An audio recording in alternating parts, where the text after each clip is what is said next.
Rotiro expandido.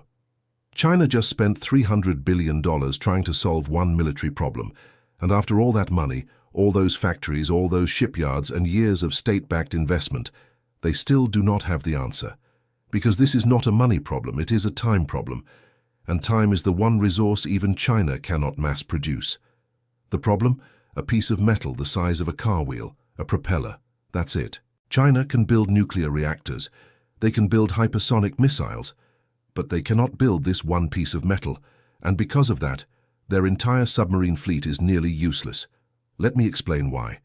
Right now, headlines around the world warn that China is rising fast, building warships at record speed, launching missiles, expanding bases, and challenging the United States across the Pacific. On paper, it looks like the balance of power is changing. But beneath the surface, literally beneath the ocean surface, there is a reality that tells a very different story. And that reality begins with submarines. Because in any major war between the United States and China, the most important battle may happen in silence. No cameras, no speeches, no headlines, just sonar signals, invisible hunters, and whichever side hears the other first. That is where China faces its biggest strategic weakness. And the reason may surprise you. It is not missiles, it is not aircraft carriers, it is not troop numbers. It is a propeller, a single piece of metal so difficult to perfect that it may be worth more strategically than entire fleets. To understand why, look at two submarines. The American Virginia-class attack submarine is one of the most advanced naval weapons ever built. Fast, heavily armed, nuclear-powered, and designed to disappear into the ocean. China's Type 093 nuclear attack submarine was built to compete with it. But these two vessels are not equals. One can approach enemy waters almost unnoticed. The other may be detected long before it gets close enough to matter. And in submarine warfare, detection is often the same thing as death, because modern torpedoes do not need visual contact. Once launched with a proper targeting solution, they hunt. That means the side heard first often loses first. This is why submarine noise matters more than size, more than missile count, and sometimes more than speed. And noise usually comes from one place, moving parts, especially the propeller. At first glance, a submarine propeller looks simple, rotating blades pushing water backward, basic engineering.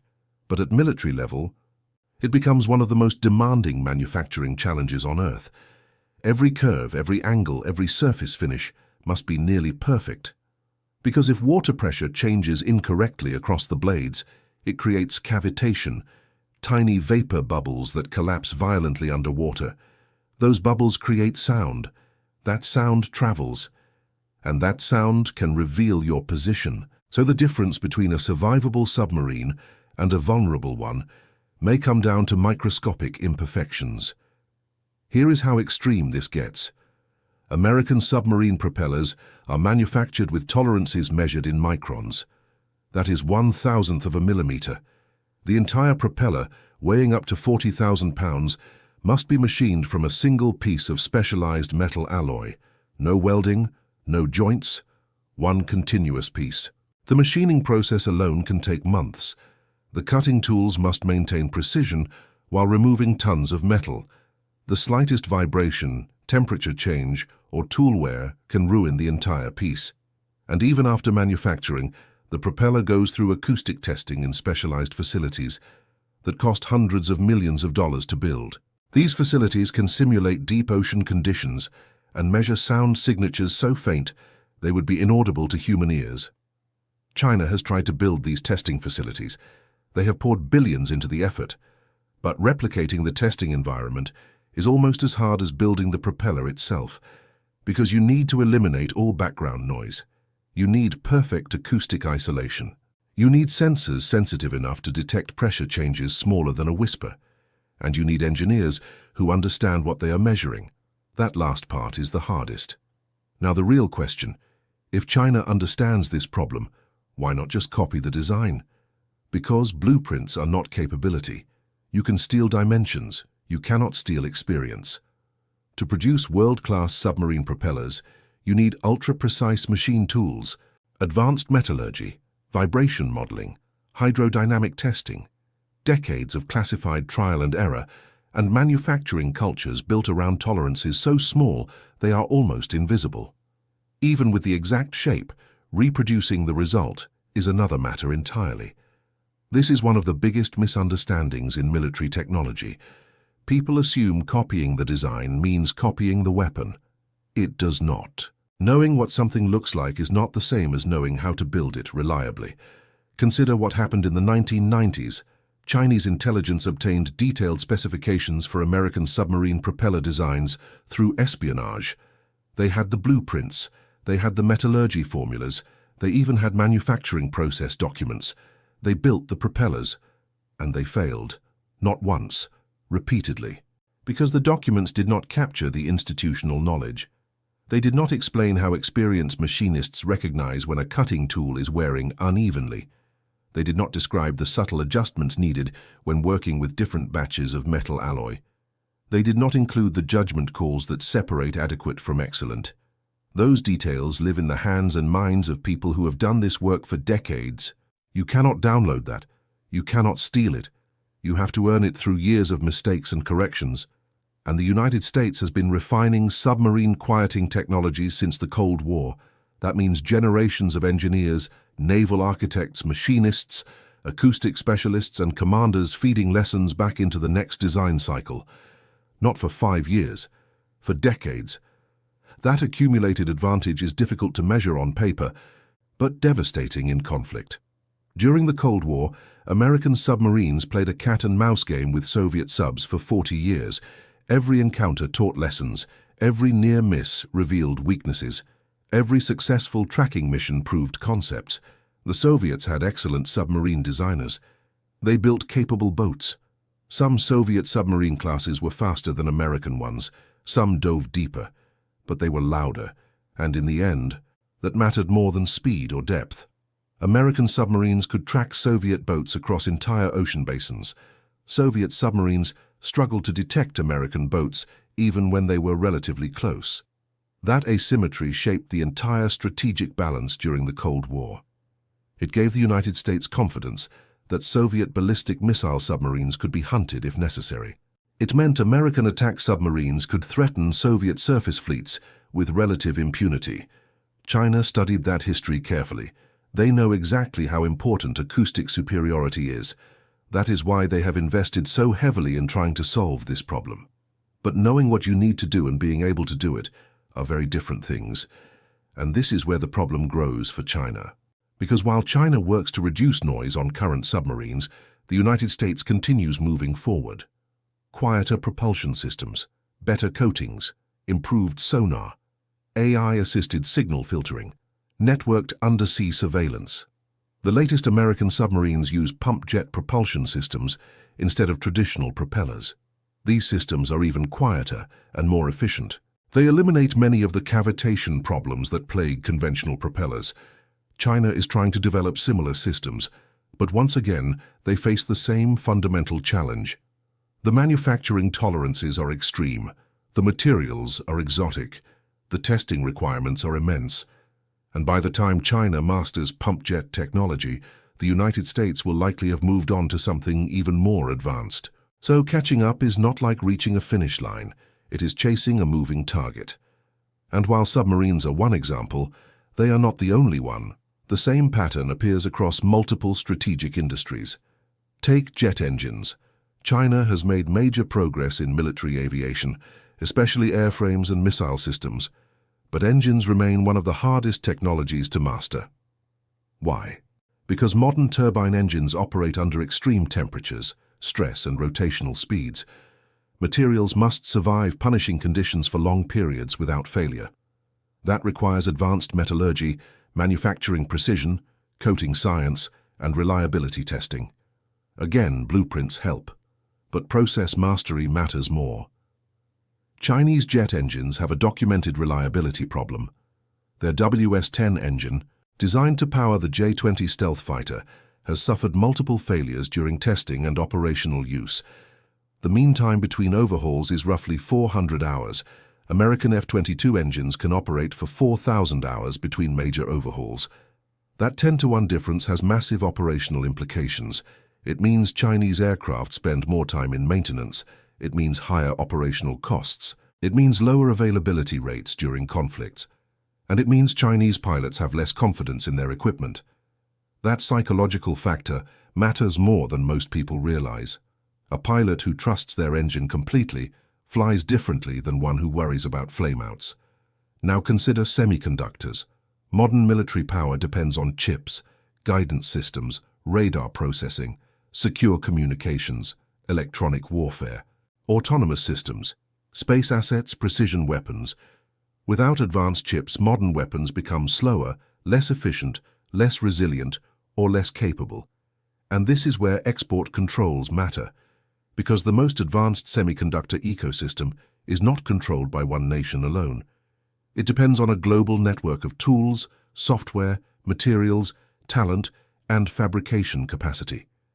Even giant economies cannot replicate that instantly. The machines that make advanced chips cost hundreds of millions of dollars each. The most advanced machines made by ASML in the Netherlands cost over $300 million per unit, and they require thousands of suppliers across dozens of countries. China cannot buy these machines anymore. Export controls block the sales, so China is trying to build their own equivalent. They have allocated massive funding. They have recruited talent globally. They have built new factories, but they are currently stuck at 14 nanometer process technology. The United States and Taiwan are manufacturing at 3 nanometers. That gap represents multiple generations of advancement. 3 nanometer chips are faster, more power efficient, and more capable than 14 nanometer chips. That difference cascades through every system that uses them. A missile guidance system with 3 nanometer chips can process more data, make faster decisions, and resist jamming more effectively than one with 14 nanometer chips. A radar system can track more targets with better resolution. An electronic warfare system can adapt more quickly to threats. These differences add up across thousands of weapons systems. They create advantages that are difficult to quantify, but impossible to ignore. Then there is carrier aviation. Building a carrier is difficult. Operating one effectively is harder. Launching aircraft at sea, recovering them in bad weather, maintaining tempo, training pilots for deck operations, integrating escorts, protecting supply lines, coordinating airborne warning systems. This is not hardware alone. It is institutional memory. And institutional memory cannot be purchased in bulk. The United States has operated aircraft carriers continuously since World War II. That is 80 years of operational experience, thousands of deployments, millions of flight operations, countless lessons learned and incorporated into training and doctrine. China launched its first indigenous carrier in 2017. Their operational experience is measured in years, not decades. Training a carrier pilot is not like training a land-based pilot. Landing on a moving deck in rough seas at night is one of the most difficult tasks in military aviation. The US Navy has refined its training programs over generations. They know exactly how to identify promising candidates, how to structure training progression, how to build confidence while maintaining safety. China is building this capability from scratch. They are learning lessons the US Navy learned 50 years ago, and every lesson costs time and sometimes lives. So now step back. Submarines, jet engines, chips, carrier operations, different sectors, same pattern. China can spend enormous sums acquiring platforms. But transforming platforms into dependable combat advantage takes time. And that time lag has strategic consequences right now. Because if conflict erupted in the Pacific tomorrow, numbers alone would not decide the opening phase. Detection ranges would matter. Logistics would matter. Crew proficiency would matter. Maintenance cycles would matter. Alliance networks would matter. And undersea warfare would matter enormously. American submarines remain one of the most serious asymmetric advantages the United States possesses. They threaten shipping. They threaten surface fleets. They gather intelligence. They project power quietly. They force adversaries to defend everywhere at once.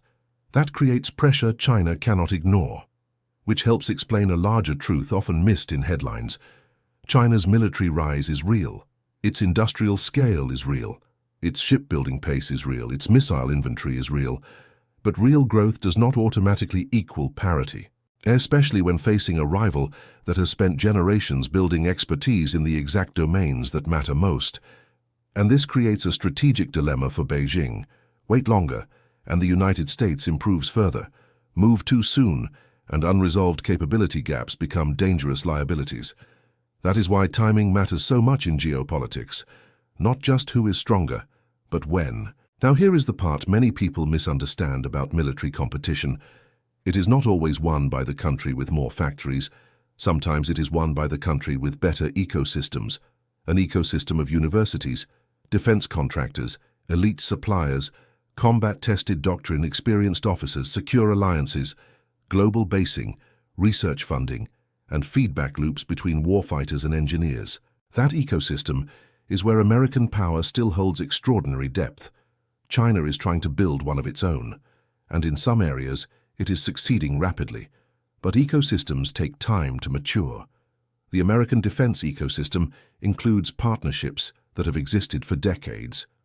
Lockheed Martin has been building military aircraft since 1916. General Dynamics has been building submarines since 1952. These companies have institutional knowledge that spans generations. Their workforces include people whose parents and grandparents worked on previous generations of the same weapon systems. That continuity matters. It creates cultures of excellence that are difficult to replicate quickly. China has built impressive defense companies, but most are relatively new. They are learning rapidly, but they lack the depth of experience that comes from building dozens of submarine classes over 70 years. The same applies to alliances. The United States has security partnerships with Japan, South Korea, Australia, the Philippines, and others. These alliances have been tested and refined over decades. Joint exercises happen regularly, communication systems are integrated, supply chains are coordinated. Officers train together and build personal relationships. China has few comparable alliances. Russia is a partner of convenience, not a reliable ally. Pakistan, North Korea, and a few others provide limited strategic value. China largely stands alone. In a major conflict, that isolation matters. The United States can draw on allied capabilities, allied bases, allied intelligence. China cannot. Which brings us back to the original $300 billion. Money can build docks, money can build hulls, money can build runways, money can subsidize industries, money can hire talent. But money cannot instantly create 70 years of accumulated tacit knowledge. It cannot manufacture trust between institutions overnight. It cannot compress decades of mistakes into one budget cycle. That is why some of the most expensive military investments on Earth still struggle to match older systems built by nations with deeper technical traditions. And that is why the Pacific balance is more complicated than raw ship counts suggest. If you count hulls, China looks formidable. If you count hidden advantages, the picture changes, especially below the waves, because the ocean punishes noise, it punishes inexperience, it punishes shortcuts. And in war, the ocean does not care how much money was spent, it only cares what works. So can China eventually close these gaps? Possibly. Given enough time, enough reforms, enough technical breakthroughs, enough operational learning, yes, major progress is possible. But that answer creates a second question. Will the United States stand still while it happens? History suggests no. That is the essence of great power competition. One side climbs, the other adapts. One side copies, the other innovates. One side narrows the gap, the other moves the frontier. Which means the race is not about reaching today's standard, it is about reaching tomorrow's. And that may be the most expensive challenge China has ever faced. So when you hear that China spent hundreds of billions modernizing its military, remember this. The true contest is not shipyards versus shipyards. It is learning speed versus learning depth, scale versus experience, quantity versus survivability. And in the silent world beneath the Pacific, those differences can decide everything. Because the weapon China needs most may not be another destroyer, another missile brigade, or another parade-ready platform. It may be something far harder to build: time. And that's why the next 10 years in the Pacific will decide the next 100 years of global power. Want to understand how this plays out? Follow for part 2, where I break down what happens if China actually tries to take Taiwan before solving this problem, because the clock is ticking, and Beijing knows it.